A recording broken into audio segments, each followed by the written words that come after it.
As a comedian, the microphone is your tool. A good carpenter knows his tools. That is true, man. That's true. Timmy, are we on or? We rolling? That's like how. I mean, that's the old joke. That's how every podcast starts, right? Yeah. Have we started? I know. Every time I do it, I do feel kind of bad, but I was just genuinely curious that Tim would just start the podcast and then just be like, oh, let's make a little cup of coffee for myself. Appreciate it. Folks, thank you so much for coming to see us at this podcast at your computer or your phone or your tablet. This is the Skullet podcast, and today we have an incredible guest, Mike Lebovitz. What's up, Mike? Hey, how's it going? It's good, man. Good to be here. Thank you, man. I was just upstairs, and I came all the way down here. And yeah. It's good to be here. We appreciate you making the trip. Yeah. Thank you for coming to the Skullet podcast, man. It's Skullet Christmas, and I don't know if you noticed this, our little tree over here, but we have little ornaments over here. We do have a Skullet. That's very nice. And we have Tim behind the glass over here. He's got a Skullet of his own. Okay. But he doesn't have a Skullet. He has an ornament. True. Yeah, you're right. And this one's wearing glasses, but you're not wearing glasses. But sometimes you wear glasses? Most of the time I wear glasses. It's part of the look. Is this like the logo for the pod? Does it have a logo? It does have a logo. Usually I have stickers, but they're in my car right now. But you know, I'm sure I'll be in the car between the time. I'll get you a sticker. Don't worry. Yeah, well, I wasn't like angling for a sticker. I'm happy to take one. Well, you guys probably have to pay for one. I'm happy to have one. Do they have to pay for them? They do have to pay for them. Yeah. Or actually, rate, review, subscribe. We'll send you one with a personalized note. Oh, how about that? Yeah. Can they join your Patreon? Sure. Once we develop one. Yeah. So if you could buy a sticker now, and then when you join the Patreon, if and when there is one, we'll send you your money back. I can quickly poke holes in our pockets. I like that Tim has an ornament, but the camera's not facing him, so nobody knows what he looks like. He looks like this, folks. This is pretty much what he looks like. He's got some red stuff on his chin. I think it's ketchup. And well, one of the reasons why I brought up the Skullet podcast, normally we have some pitter patter between us, but the reason I did it was because this is Skullet Christmas, and Jess, who developed these incredible products over here, made one for our guest today. You're joking. Oh my God. So here you go. Oh, that's me. We have our very own Mike Lebovitz. Hey, are you serious? Ornament. Hey, look at that guy. Oh, I should take my hat off so they can. Yeah. Look at that. Look at that, huh?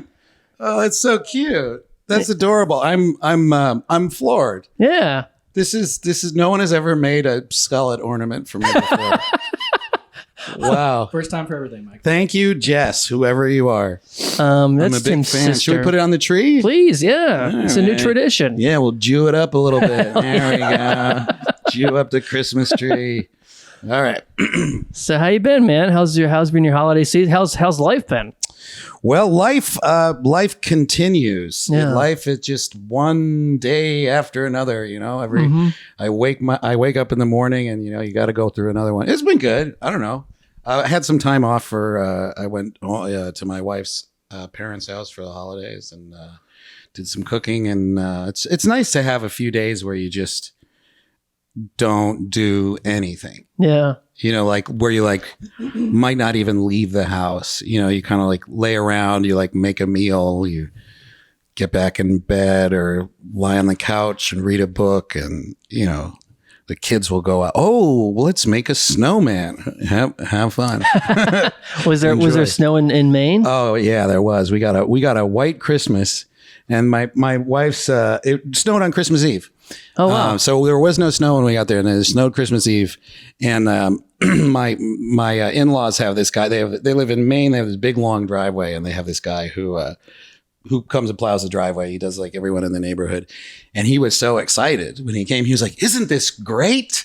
And it's like, yeah, it's we're all having a white Christmas and you're having a green Christmas. So, everybody wins. Hell yeah, man. That's awesome, dude. But I forget what the question was. I think I asked you something very vague about how your life is, and you summed it up. You summed it up perfectly because you went broad and then you went specific. Okay, cool. Yeah. I always figure, I don't do a whole lot of podcasts.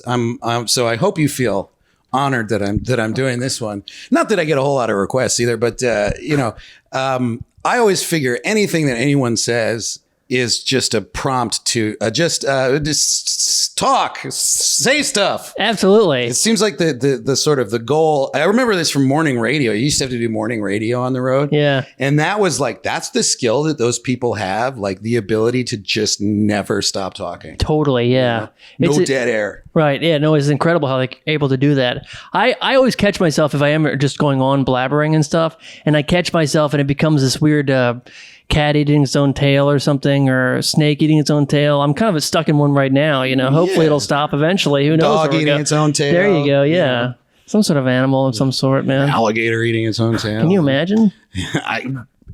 Bro, I can imagine them all. I'm doing it right now. Holy shit. I'm imagining it. Yeah, man, but whatever. It is what it is. But this is super chill, man. Oh, this chair is so comfortable also. Thank you. We got them specifically for Tim got them. I didn't do anything, but he got them for the pod. Bro, you did great last night. It's so cool to see you whenever you perform, dude. We had our Mike over here was headlining all weekend, the Don't Tell shows, and when you did the show, after the show, one of our regulars came up and he's like, he is so charismatic. Yeah, I remember that. Yeah. What's it? Bob? Is that his name? Maybe we're not supposed to name names. I don't know. Yeah, I remember that. He said, "You are so charismatic," and I told him, "Hey, thanks. I'm not sure that's the right word, but I appreciate it." You don't think so? Maybe it is. I mean, I think that like, I don't know. I mean, I feel like on stage, like, there is something that I do.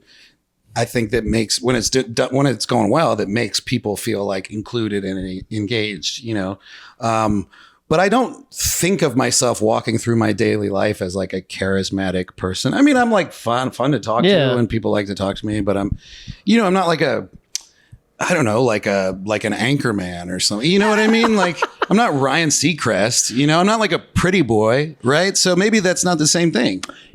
But would you say Ryan? I guess Ryan Seacrest, is charismatic, but I don't know. Nothing about it makes me want to be around him, though. Yeah, fair enough. I don't know. I guess maybe I'm just in my head about it because I feel like, I've been doing comedy for a long time now, right? Like 15 years. Yeah. And it has changed in that time. Just not necessarily the craft or the art form, but the sort of industry, right? And the just kind of like, well, the fact that we're doing this right now, like we didn't do this 15 years ago. When I first started, the MO for comedy, like if you wanted to advance in your career, bury the headliner. That was it. You get on the show, bury the headliner. Next year, you're the headliner. Yeah. It's like a video game or something. You defeat I don't know, fantasy now. I don't know. You cut off the head of the beast, and now you are the beast. I don't know what that is, but and now it's different, right? Now it's the internet over the past 15 years has been extremely good for comedians in terms of like being able to develop a following. It used to be like people would go to the comedy club to see comedy, and now they're coming out to see like, like I'm a fan of Ronnie or whatever. Oh, I listen to his podcast. He's coming to town, and it's so first it was podcasts. And now I think during the pandemic with the vertical videos, it's very well tailored to what stand-ups do. It's the perfect length of time for just a joke, boom, joke, a minute, 30 seconds, whatever.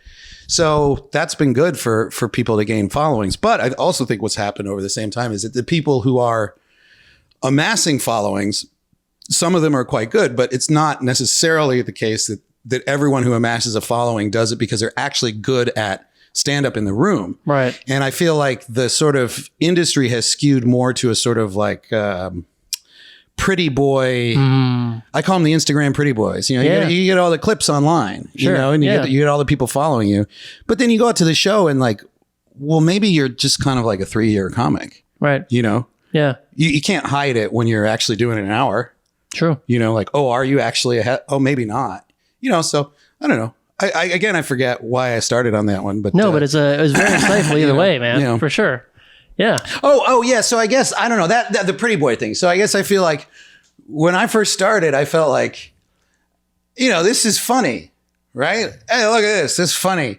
But now when I'm hanging out at the clubs, I'm like, but everyone's pretty. And what happened, you know? So maybe that's where I get in my head about the charisma thing. I think of that as being part of it, but maybe it's really not. That's just kind of like what's happening now.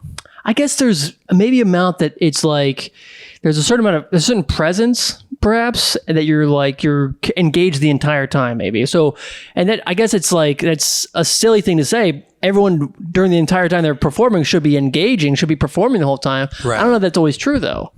Well, I think it's not always true. Yeah. Yeah. And I mean, we can go on with compliments about my comedy for this whole hour if you want, but I think that's right. Is like, you will see comedians a lot who are just sort of going through the motions. This is the joke. This is the first line. This is the twist.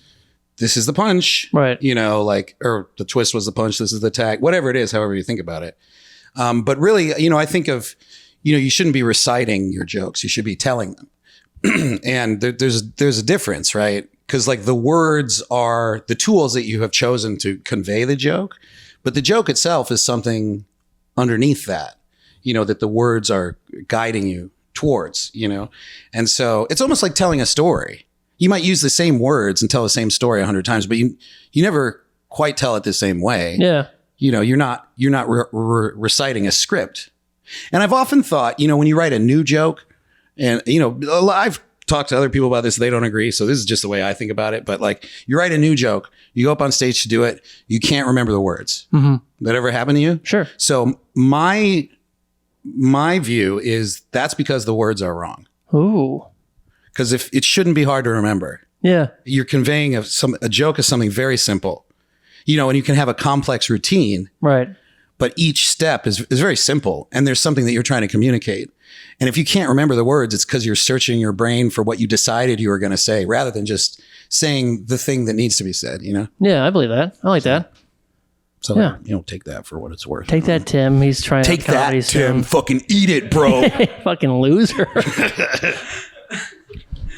So how do you like that, Tim? We're going to wreck this knock tree. you out, Tim. Oh, yeah. Sorry, Tim. Your who's dog gonna comes over cook and us eats it. breakfast? His dog will eat it. True. I don't know. Yeah. So you live in New York now. When you're starting in Chicago, yeah? I did. Yeah. I'm from Chicago originally, and I started there, and I started doing stand-up in Chicago in 2007. 2007. Okay. Yeah. Did you start right out of college? And also, where'd you go to college? Also, yeah, I guess this is where I was coming from, thinking about this beforehand. You guys, last night, you and Tim got in a very, very deep theological Holy conversation. shit. Yeah, man. And I was just like, whoa, for a guy who hates school, you seem pretty on top of this stuff. Well, I'll tell you this. I love learning. Yeah. It's my favorite thing. Yeah. To learn new things.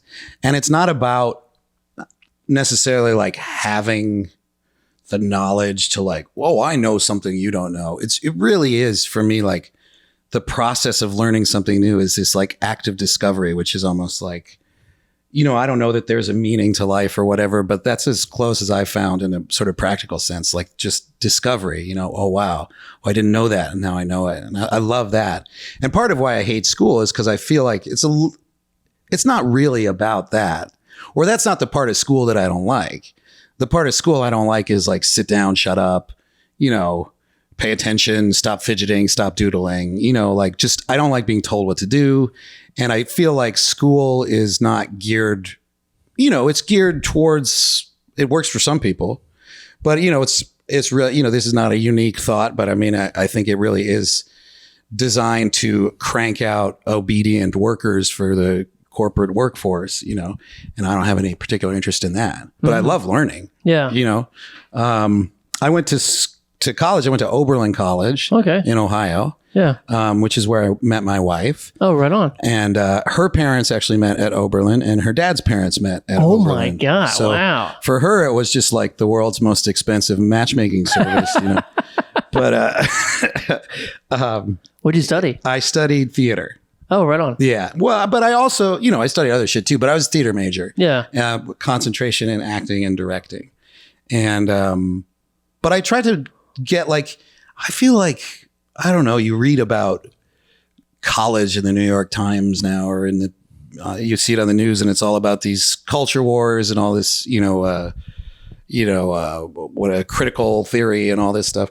But, you know, or the other side of it is you look at people go to college to like get a job where they make a lot of money, or, you know, but I always really did just look at it as like, I want to get a broad liberal arts education. So I tried to take a course in a new department every semester, like a department I hadn't taken a course in before. Yeah, I pretty much did. I think there might've been like, I think my last one, there was one semester where I didn't, but yeah. So like what, like you're taking like economics and stuff? You're taking like... Yeah, you know, I take a math course, and then I took a German course, and then I took a you know, religion course, and a, you know, English course. And, you know, there's 100 different departments, probably not 100, maybe 30. I don't know how many departments there are, but yeah, you know, you're not going to run out of departments. I took a neuroscience course. Yeah. You know, I might have flunked it, but I took it. You know, we're watching the Da Vinci documentary, the new Ken Burns one. Oh, cool! It's pretty sick, and he had so many interests, and I was just floored because I'm like, I'm not interested in many things at all. Oh, really? I was kind of bummed out by it. I'm like, he's like checking out the flight of the birds and like putting like this, like, you know, like put a, like, you know, oh, what is the angle that they're flying off and stuff, and doing all these like mathematical calculations and stuff, because it's like, for him, he was studying nature so that he could, I don't know, it was like nature, but he's an artist, but he's all these other things too. And then I was just like, yeah, I just don't care. And actually, it really made me sad. Huh. Well, you know, there are people who cast a wide net, and there are people who dive down a deep well. That's true. Perhaps you're one of those. Are you interested in anything at all? Just Tom Petty, really. Tom Petty? Tom Petty. The musician. Oh, with the one with the Heartbreakers? Mm-hmm. Well, that's good. Yeah. Yeah. My friend, you know, Chris Condren, he's a sort of alty comedian. He's from Chicago. He lives in, he plays with a keyboard on stage. And he has this joke. He goes, this song is about a rapist. And then he just plays the first, you know, few lines of I Won't Back Down. That is. Yeah. All right. That's very funny. Yeah. It's pretty funny. You started Comics You Should Know. You're a co-founder of Comics You Should Know you started in Chicago, yeah? Yeah, that's right. So, technically the show was founded in 2007, and at the time by some other dudes, and I was like an intern on the show, and then it sort of folded and then reopened in 2008, and I was like a sort of full member of that initial crew. So It's easier to say, I was one of the co-founders, but if we're being totally specific, it's like Elon Musk saying he founded Tesla. It's like, not really, but you know, we'll just go with it. And it's in, now I'm the Elon Musk of comedians. You should know. And things are about to get efficient around here. Let me tell you that.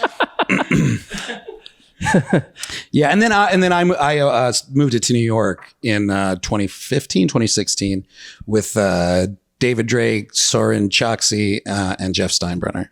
Yeah, I was in New York when you guys came through. It was like I remember there was like a ton of comics came in from Chicago around the same time, it seemed. Yeah, when I first arrived, so that's when, you know, Kenny and Clark and Will had the Knitting Factory, and I remember when I moved to New York, there was like, people were like sick of people from Chicago. They were like, oh, more people from Chicago. Great. You know, you'd see things online like how to get shows in New York, like go to open mics every night, work really hard and write, or be from Chicago. Hilarious. You know, fucking annoying. But anyway, yeah. But yeah, there were a bunch of us who came through around the same time. Yeah, I remember like one of the Chicago transplants, Bob Paulos, and I used to we used to run a show. Bobby and I started like the same month in Chicago. Oh, get out of here! Yeah. And then but now it's like Comics You Should Know is like it's in New York, it's in Chicago. Is there one in LA too? Yeah, so there sporadically been ones in LA. There was one a monthly one in the Comedy Store for a while. I was talking to Aaron Weaver, who's another Chicago guy who's part of the West Coast's Comedians You Should Know diaspora. Yeah. And I think that's how our theological discussion started last night, was I accidentally said the word diaspora. But he told me they just found a new venue that he's really excited about. So I don't know the status of it, but I think so. Cool. Yeah. Yeah, that's sick. Yeah, no, and that show was fucking great, man. And you were at the Gutter. This does feel very interviewy, by the way. I feel like I'm being interviewed, but like it feels like a real softball interview. Okay, you know what perfect, I mean? yeah. Like I don't feel like, you know, Yeah, I don't feel like, Trump at the debate or whatever, or, these feel cozy. Like, Perfect. Yeah. I don't know who does I'm going to get you soon. Yeah, that's the thing. I will get you a gotcha question pretty quickly. And we haven't talked about your hair at all, which is like, I feel like what I was sold as the podcast being about. Well, okay. We'll get back into your biography in a second. But I am growing out my hair. I don't know if you noticed. Yeah, I did notice. And let me tell you something, Ronnie. I think it looks fucking great. Thank you, man. Yeah. Thank you. Appreciate it. Yeah, we're about maybe 6 months into the transition from hairless to hair. And we've gone through several iterations this weekend, or this week rather. I introduced my Skullet to my family. It went fine, just a lot of just looking at me, sort of side-eyed. But nobody asked any questions, and that's how I like it. But we've been slicking it back too. And so you just showed up with the Skullet and didn't say anything. Yeah, sort of like I dare you to ask me about it kind of thing. Exactly. I like that. Yeah. Do you live? Is your family local? They're in Maryland, so okay, that's pretty far. It's 4.5 from here. Yeah. So I don't see. How'd you end up in Pittsburgh, dude? I got the grant at the Arts Foundation. So right. So you moved here for that. I did. Yeah. And then that shit closed. Then it closed, but like I was paddling around, and then Tim threw me a lifeboat over here, and he said the only way you can live here is if you grow a Skullet and start a podcast. Okay. All right. Well, it sounds like tough love, but I think it's for your own good. Yeah, exactly. Yeah. Yeah. So the origin story is basically I watched a movie called Love Lies Bleeding. I don't know if you saw that movie. Ed Harris is in it. Ed Harris has an incredible Skullet. And from there, I was like, I'm just so tired of being like the third bald white guy on the lineup. I'm like, I'm going to fucking grow this thing out, and I'm going to just grow it down my back. You want them to say that third bald white guy had something else going on. I like exactly. it. Yeah. This is it. This is our style icon here. Oh, yeah. That is nice. I fucking love Ed Harris, dude. He's incredible, man. He's incredible. Look at him shooting a gun with a Skullet, cig hanging out of the corner of his mouth. It's got to be hard to shoot a gun. The smoke gets up in your eye, gets trapped behind the lens of your glasses, and you still got to fucking. Tim knows. You know about shooting a firearm with a cigarette hanging out of your mouth, right? Yeah. Yeah. It's not easy, is it? It's not. But it has to be done. It has to be done. Yeah. And there's smoke from the guns. It all kind of blends together. Yeah. The smoke and the gunpowder. So. Yeah. Which do you prefer to get in your eyes? That's a hard one. Yeah. Luckily, you don't have to choose. I think gunpowder's probably healthier, so that's what I'll go for. Tim's always trying to get us to go to the shooting range. Shooting guns is fun, dude. I went through a period in my comedy career when I was doing just like shitty ass one-nighters on the road, drive 10 hours to do some corporate party for the like tractor company or whatever in North Dakota. And at several of these shows, you'd get into a thing afterward, or you're the comedian in town, everyone wants to hang out. And there was more than one time anyway where I ended up at some stranger's house drunk, shooting guns in the backyard. Yeah. And it is, I think that period of my career is over, but I do remember it fondly. But don't play with firearms are not toys. Were you just scared going to these places? I always people always want to hang out sometimes after shows, and it's always like a weird guy. It's always, I don't know, it always feels kind of like scary a little bit. Yeah. Especially in the middle of nowhere. I mean, yeah. And that fear is sort of justified because there are like a couple of times where either I or someone almost died, not almost died, but, looking back sober in the morning, you're like, those weren't the safest and wisest series of choices that I made last night. Yeah. But in general, I think the people have good intentions for the most part, Yeah. I mean, there was one roadhouse in Rockford, Illinois, where I had to be like a roadhouse, a legit roadhouse bar kind of thing. And it was like kind of like a biker bar. And I said the wrong thing and it got, What do you remember what you said? Yeah, I called someone a cunt. And but to be fair, like she was just like yeah. It was accurate. It was maybe not politic, but it wasn't wrong. And her old man didn't like it, and so he kind of like rushed the stage, and then there was kind of this big thing, this a melee, if you will, and then things calmed down. They like finish my show, and then some dude had to like escort me to my car afterwards, kind of thing. So, and then then that same gig, they have this like list of like protocols. You show up at this time and you do this and this and this. And they added to that, and you're not allowed to call anyone a cunt. Amazing. So, sort of CYA there that they learned the hard way. Making an impact, man. That's cool. It's not very charismatic. I don't think that review would have been charismatic. No. Those guys, yeah. No, that show was definitely more poorly received than last night's performance. Yeah. But I think that's also like, that's how you learn that kind of stuff, and I kind of think that's what the Clip Factory doesn't give people, right? Because you start headlining and drawing a crowd. I mean, I was headlining this gig, but it was fucking country ass headlining, which is, no offense to people who live in the country, a different thing. So you start headlining at like A-list rooms, and you've never had to develop those muscles or run into those situations where you have to figure out how to handle something. You just kind of do your act. We'll see. There's always going to be good comedy, but that's kind of a thing that I think people don't do as much anymore. Do you think that? I mean, Yeah, but they could if they wanted to, or if they fall, you know what I mean? They'll have to do those, get those skills eventually, right? They'll do it sooner or later. Yeah. I think you're right. Yeah. Well, when this whole thing comes crashing down, which is inevitable, suddenly there are going to be a lot of Instagram pretty boys taking gigs in the Upper Peninsula of Michigan trying to figure shit out, Yeah, for sure. I mean, we're not, maybe we'll just all be dead. It's hard to say. Hard to predict the future. That is true. Yeah.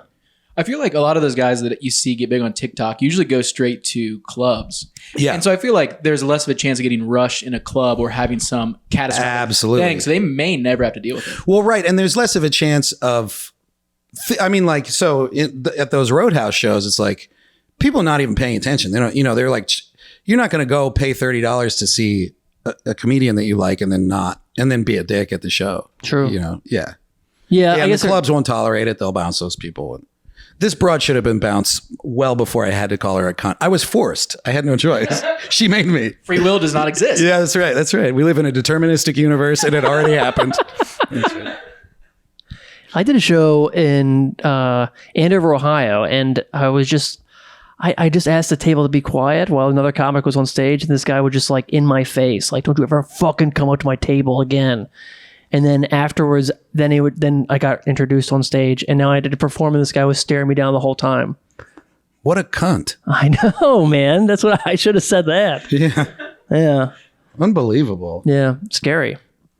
But there is something kind of like, I used to feel like when I first started, and maybe it's still this way, but I felt like of all the performing arts professions, the stand-up comic was sort of like the blue collar one. The blue collar showbiz, working class, you get in your fucking car, you drive to Fargo, you do a job, people can see your butt crack, and then, and then you drive home, I don't know, just, it felt sort of the people kind of salt of the earth kind of thing. And now I feel like it's a little fancier. It's just more popular. I think that's what it is. It's just gotten really popular, and that's a good thing, But. Yeah, I think, but it's also just a matter of like, it's that if we're all color grading ourselves, it's like we have to become graphic designers too. And I think that's just inherently not blue collar. Totally. Yeah. No, you're right. Yeah. Right. How blue collar can you be if you need a machine with an M3 chip in it? Yeah, exactly. Yeah, that's a good point. Yeah. And you have to be aware of what you look like and stuff, and just whatever else, I don't know. Back in the old days, you didn't know how to know what aspect ratio was and stuff. But I also think that so I have been learning how to do all that kind of stuff, and I love learning. So it's like fun for me. True. Yeah. And I always I realized when I was a kid, like I would always other kids would like play with toys or whatever. And I would always just like act out these movies where I would like play all the characters. And I think from a young age, I really wanted to direct stuff. So learning how to do all this stuff is like, I don't know, maybe I'll do that. Like I've been directing some live music videos, directing and editing, and maybe I'll do a web series, and maybe that turns into something else and into something else. And it's the reason I got into comedy stand up in the first place is like, I never I sort of backed into it, but I just figured that Yeah, I've always loved comedy. Yeah. Generally, like I liked funny plays, and I, liked funny TV shows and funny movies and stuff. And I figured the basic sort of atomic unit of comedy is a joke. So if I'm interested in this, I ought to learn how to make and tell those, and then they can be anything. You put them together to build other things, a sketch or a movie, or like The Jerk is based off of the 1980s Steve Martin movie. Is based off of just like basically a one-liner from his act. I think that's really cool. That is really cool. Yeah, I haven't seen The Jerk in a while. It's actually like, I don't think it's a great movie. Yeah, but I also never got Caddyshack either, though. Like, do you get Caddyshack? I don't really get it. I only get Animal House, though. Really. What? Animal House? Yeah. Yeah, but I assume that I'm wrong. Like, I assume that there's something there. You know what I mean? That I just like. Yeah, I don't know, but maybe. But sometimes it's just like, it's like the wisdom of the crowd is not always very wise, right? That's true, but absolutely. And in fact, I mean, I think that's the sort of downside of comedy stand-up being so popular now, is it's actually like the audiences aren't as cool. Because like it used to just be fucking like freaks and weirdos who would come out who were like into comedy. Right. And now it's like this mainstream thing, and you just have like boring people with regular jobs. And not, if you're a boring person with a regular job and you want to come to my show, that's great. But you know what I mean, right? There has been a sort of blanding of the people who are interested in it. But what I was going to say about movies like Caddyshack and Animal House is like, there are people who like those movies, who love those movies, whose taste I respect. It's not just a wisdom of the crowd kind of thing. But I don't know. Yeah. I was watching Deer Hunter. You ever see Deer Hunter? Is that yes, is that the one with who's in it? It's Robert a Vietnam movie, right? Yeah.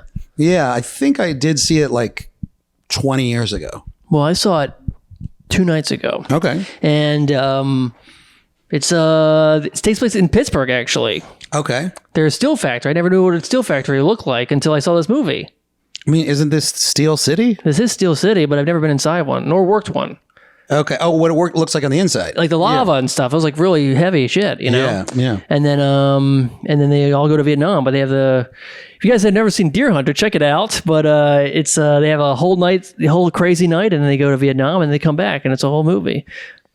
After seeing that, would you still think comedians are the blue collar of the entertainment? Seeing those real steel workers in there, be like, this is me driving to Indianapolis. I don't know. It's definitely me like shooting guns at a tin can in North Dakota, maybe, right? Yeah, that's probably where like the steel worker. Did you know before you went that there were guns? Because that's what would kind of scare me. If I got invited by fans, like, hey, I want to come hang out afterwards. Did you know that you're going to be shooting? You know what I mean? Like when they propose to hang, where you're like, hey, I got some guns in my house. You don't know me. Do you want to come hang out? So in one instance, no, and in the other instance. So the very first time this ever happened, I was in Louisiana, and this dude Tyler Strange, came up to me, and he had two ladies hanging out with him, and we got to talking, and it came out that I had never shot anything before. Like I'd fired a gun, but I'd never killed anything before. And he was like, "Son, you're going to shoot an armadillo tonight," And so then we ended up at his compound, like drunk driving tractors through the swamp, and I actually did not shoot an armadillo, but did you see one? No. Oh. Or I would have shot it. We were looking. Yeah. It wasn't for lack of trying. No, we were shooting like a 357 Magnum at the moon. It's just so stupid. You got to put like a disclaimer on that, like, don't play with guns. Right? Don't get drunk. You've been in the service, so they're not for getting drunk and playing games with, right? I won't incriminate myself. I will say it's not safe to do. That's what I'm saying. Yeah. Do it. Everyone does stuff when they're younger that was dangerous. I do wish that we were actually filming this so we could just see the blank look on Tim's face. He actually was like, yeah, don't do this at all. Yeah. Yeah. I mean, it's not a good idea. Guns are dangerous. You got to be safe with them, but I think they're still fun. You still have fun with guns safely. They're really fun. Yeah. That's a problem with them, I like a bow and arrow. I just like to see it leave my fingers, Yeah. Are you an archer? Not since high school, but I was pretty good at it. Oh, I love that. Yeah, it was really nice. It was and then there's that book, and the art of archery. Zen and the Art of Archery. Yeah, I was reading that for a little bit. That seemed like a lot of fun. So I would love to do it. Just put in we got a little back alley over here. We should set up a little target. I mean, I would say that I have fired or shot, not fired, I don't know, shot an arrow from a bow. It's really hard. Like shooting a gun is way easier. I think to hit the target, way easier. I would totally disagree with that. I'm not good. I'm not a good aim with the gun, with a bow and arrow. I'm like, you got to have a SIG hanging out of your mouth. Otherwise it's tough to line it up. That is true. That's what always, my balance was off. We will reenact that picture. What picture? Oh, with me and the Skullet for sure. Yeah. Yeah. No, I'm definitely going to do it. We've already set up like he's got a barber, his own particular barber, and we're going to line up my hair and stuff. So we're going to shave it off at the top and then just kind of like. I think it's funny that you think that's necessary. I don't think it's necessary. Really, this entire thing has just been a Mad Hatter idea by Tim over there, you know? No, I love it. I mean, and hey, like, you know, we've all sucked dick for a room. You know what I mean? Like we've all done it. So at least you're just growing out, right? Everyone. Yeah. Or a night stay, you shoot an armadillo, you know? Yeah, right. This is all, we're all speaking in euphemisms, you know? But I think it does really, I think it looks awesome. Thank you. Yeah. So, you know, I'm sorry for your misfortune, but Tim, I think you are doing it for his own good. And I've been growing my hair out too, not intentionally. I usually look more like that. And now I'm a little bit, you know, but my son told me the other day that I was fooling myself. Oh my God. And that I looked like an aging rocker and that my hairline was receding and the hair was sort of sliding backwards. Interesting. On my head. I don't know. It kind of fucked with me. Like, am I losing my hair? I feel like I'm, maybe pull it back a little bit. I don't think so. I mean, the hairline used to be a little bit further down my head. But I feel like for 44, I'm doing okay. I don't think it's bad. You're fine for 44. It's definitely, though, I can feel it. Like if I grab this. Yeah, don't do that very often. It is not nearly as thick as if I grab, like this is a fucking meaty handful. And this is like, am I doing a comb over that I don't know I'm doing? You know what I mean? Like, So let's put the hat back on. Let's hope it's not contagious, the Skullet, because you might be leaving, might see you in a year and you'll be part of the brotherhood. Hey, man, Yeah. If I have trouble paying my mortgage, I may have no choice. How'd you like that AC up there, huh? Boy's house. Yeah, boy's house. That's right. I'll tell you what. If I have to grow out that Skullet, there's going to be wine glasses in the kitchen. All right. There are. I found them. They're right there. So I was drinking wine out of a coffee cup last night, though, for sure. When Mike came in yesterday, he's like, "Wow, this is a very well put together house. You can't even tell that men only live here." And then slowly but surely, the cracks started to appear. It was a facade, but it was a well executed facade. Thank you so much. It's like, wow, you guys always have candles lit and stuff. It smells like cookie dough in here. But yeah, no, we. But then, like half of the kitchen floor is missing, so there's. And there's lots of dog hair on our microphones, and there's evidence. Yeah, there's things here. You've been watching anything lately? You've been reading anything? I just started watching TV again. I go through these phases where I watch stuff and where I don't watch stuff. I'll be like really intense. So I've just sort of coming out of this phase where I was like really intensely working on learning a new set of skills and starting a new project. And I'm still doing that, but it's no longer like this brand new thing that's all encompassing. So I'm finally allowing myself to like, all right, I can like watch some TV. And I watched, the most recent thing I watched all of was, I think that Lord of the Rings. How is that? Amazon. How is that? Well, that's the thing is like, I don't know because I was only paying attention to the color. Hilarious. But the color grading is amazing. Like the color in that show there's scenes that take place outdoors at night where like, it's almost like everything's just teal. Because it's supposed to be dark, except if there's a fire, like the highlights will be orange. But it's almost like this like monochrome kind of thing. And it looks fucking awesome. Yeah. So the color is great. Well, because you're really into that stuff now because of the new project, right? So Yeah. I've been like, learning how to use DaVinci Resolve and stuff, and just trying to get really into like I'm trying to make these like concert videos that that's not a new thing, but I do feel like every comedian's got a million clips, but all the bands, their shit sucks ass unless they're like big and they have a team, right? So there is stuff. There's like NPR Tiny Desk series, and there's KXEP has an awesome YouTube channel, and there's other shit too, tons of stuff.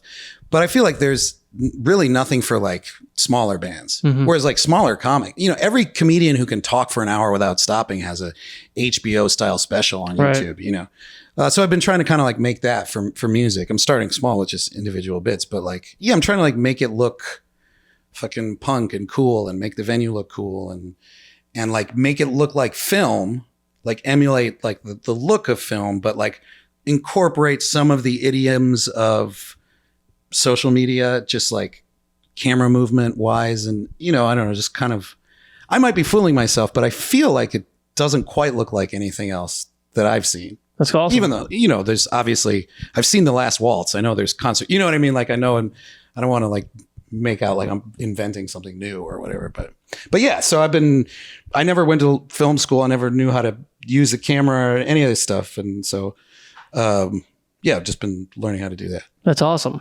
And the only thing I know about the Lord of the Rings thing, that was like a Jeff Bezos nephew had a thing with that. I remember hearing a story because it's one of the most expensive TV shows ever made.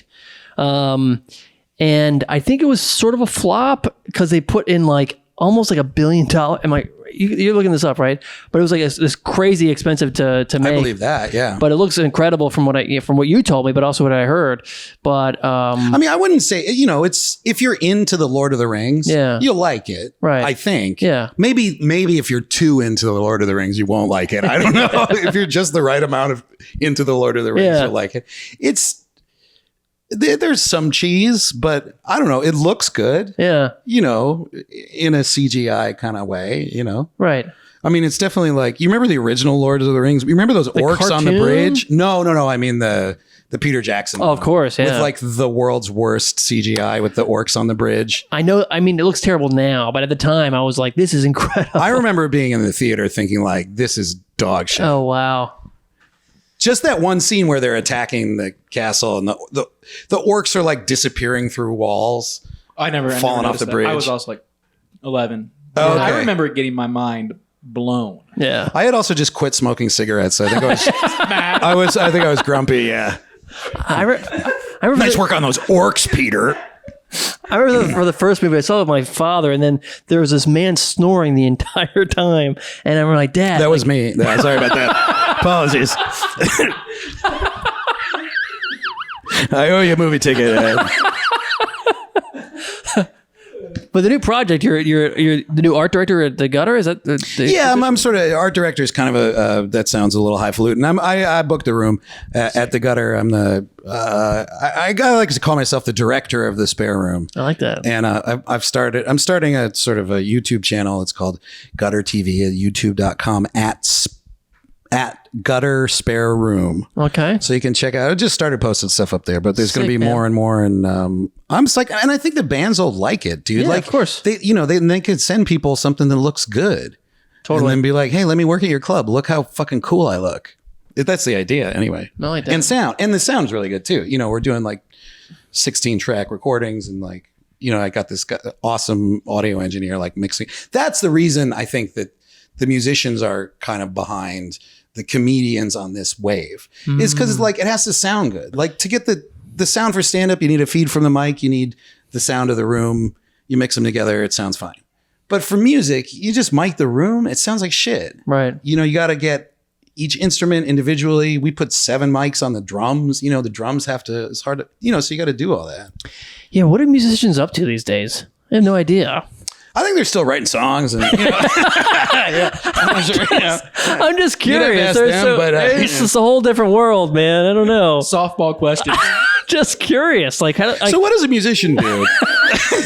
I'm I'm just like, I mean, like, do they? I guess you're talking about like a need. They put chords together, and But you're talking about like a need that they're asking for, or they're just curious about, or they're just like, I don't know. I guess I'm curious, like, how do they feel about the current state of like of social media and media just in general? I mean, getting ahead. I don't know like how they feel in general. I will say that I think like the period of time starting with the pandemic to the present has been great for comedians, and I think it's been sort of at the expense of live music.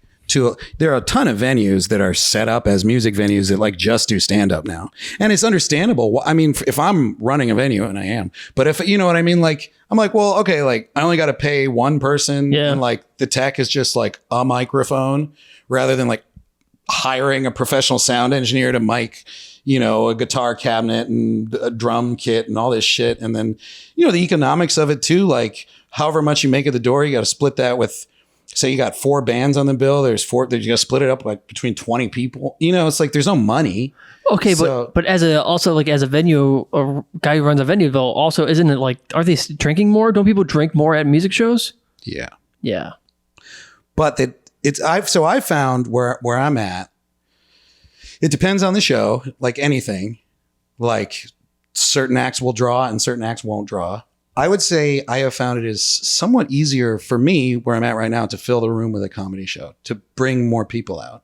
But the people who do come out to the music show are going to drink about 3 times as much as, you know, per person. Right.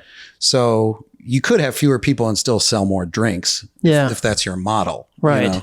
Yeah. How long? And music shows last longer too. And there's people break. There's so much. There's like intermissions and stuff. Not like design ones, but it's like you got a new band comes in, or there is an intermission. You know. I mean, one format that I found works really well is you have a comedy show and then you have a band or two afterwards. That's awesome. You know, I mean, that's a great show. That's great. That's like a total night out. Yeah. But I also find like I'm trying to do, you know, like comedy during the week and more music on the weekends. Cause like you said, a music show is a big time commitment.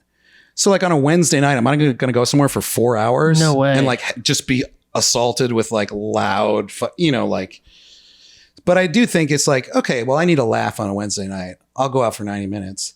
And then on the weekend, maybe I want to get drunk and fuck. And, you know, like I want it to be this thing and this like, you know, it's a more primal kind of thing. Music, you know? Yeah.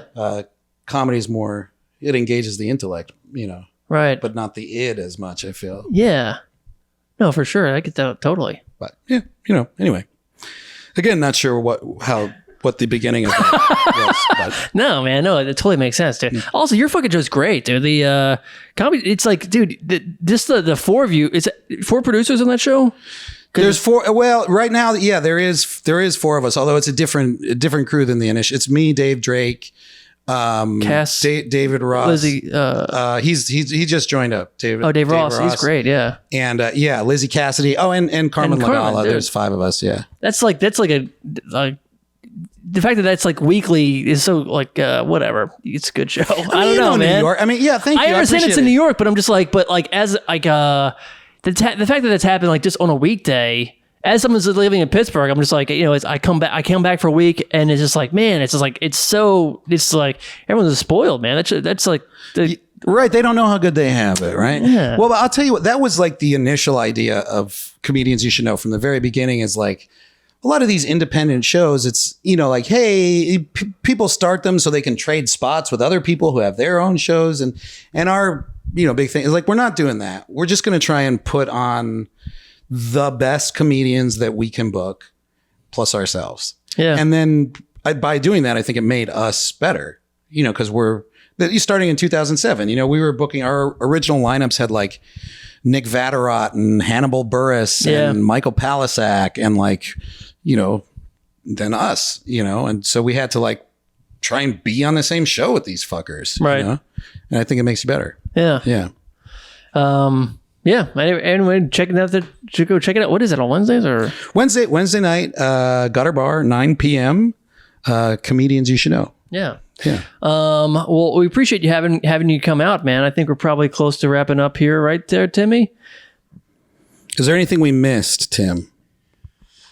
Well, we do have one question. We have 10 minutes. 10 minutes? So, yeah. So just stretch this question out, you know. Okay. I'm kidding. Answer as quickly or as fast as you want, or as slowly as you want. So basically, I started growing this hair in the beginning. It was sort of as a goof, a gag. As a gag. But as we continue on, and I see it more as an act of rebellion. So I'm just going to ask you: is there anything in your life, that maybe you started out and your family said, "Don't do this," or your friends or your loved ones, but you're like, you know what? I just got to. What is your Skullet?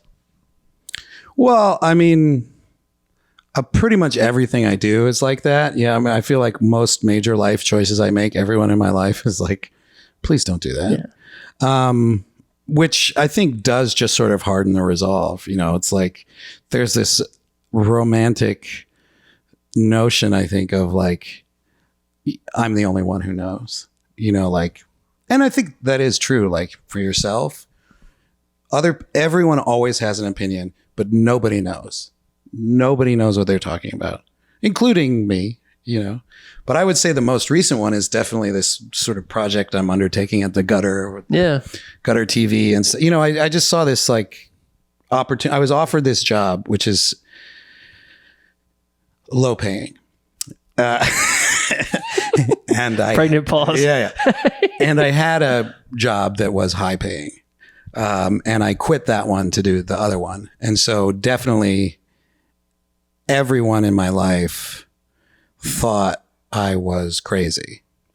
And then I attacked it with a sort of manic abandon that sort of confirmed everyone's suspicions. I think the wild look in my eyes got a little bit wilder for a few months there. And I think people were concerned. And it remains to be seen how it's going to work out, just as with your Skullet. But I think it is working, and I think it was the right thing to do, because you never get to run the counterfactual. You never know what would have happened if I hadn't done X. So it's impossible to really know, but life is going to present you with sort of every moment of your life presents you with choices. You can do one thing or another. I mean, it would if free will were real. But these really are, these are all inflection points. But this was one in particular that seemed like a very major, like, okay, there is a fork in the road here, and like making one choice will lead to a radically different outcome than the other fork. And the fork that was of the path that I was already on, I could, it's both of them are murky, but I could sort of see where that goes. And the other one, I couldn't see as well, and I still can't see, I don't know exactly where it leads, but it just felt like the direction that I want to be going in. Like, well, I know I'm going to be working with the type of people that I enjoy working with and that I feel simpatico with. And I know I'm going to be doing things that are interesting to me. And, so I guess some people in my life were painting this as kind of selfish, but the way I look at it, it's like, well, okay, this is my life, and what you do for work, I mean, unless you're Tim. We have been advised by legal counsel to redact this portion. But we got to cut that part out, maybe. Yeah. Redacted. Right. No. Between that and Fortnite. What you do professionally. I have a lot of people who they do a job and then, you work for the money and then you enjoy yourself on vacation and stuff. And I guess that, nothing wrong with it, but just for myself, it's like, well, that's such a minority of my time. Like, why would I spend the majority doing something I despise to have you know what I mean? It's like, that's just the majority of your waking hours. It's like what you do professionally. So like, you're going to do a better job if it's something that is meaningful to you, or that, you think adds beauty to the world rather than detracts or is neutral, So anyway, I guess that's my most recent Skullet, but I feel like I always have a Skullet, Yeah. when you say it like that, it just makes me laugh. Yeah, but, well, that's the idea, Yeah, no, but no, but clearly it's like, you're learning all these skills and stuff. You're clearly very passionate about it and stuff. It totally makes sense that you're like, it seems like it's giving you life as well as, putting your life into it and stuff. So that sounds great. Yeah, dude. I mean, like, I can't sleepwalk through this whole fucking thing. And I'm like, my set point is low. I need stimulation. I need to be fucking excited about stuff, or I'm just like asleep. So yeah. Well, sick, man. Well, we appreciate you coming through and being awake for this. Where can everyone find you, man? Well, I'll be upstairs. Okay. No, let's see. At MikeLebovitz.com, Instagram, Lebovitz. Check out Gutter TV at Gutter Spare Room on YouTube and Instagram and stuff. I mean, check it. It's like we're just building it, so there's not a whole lot up there. But check out what we do have up there. I think it's sick. And yeah.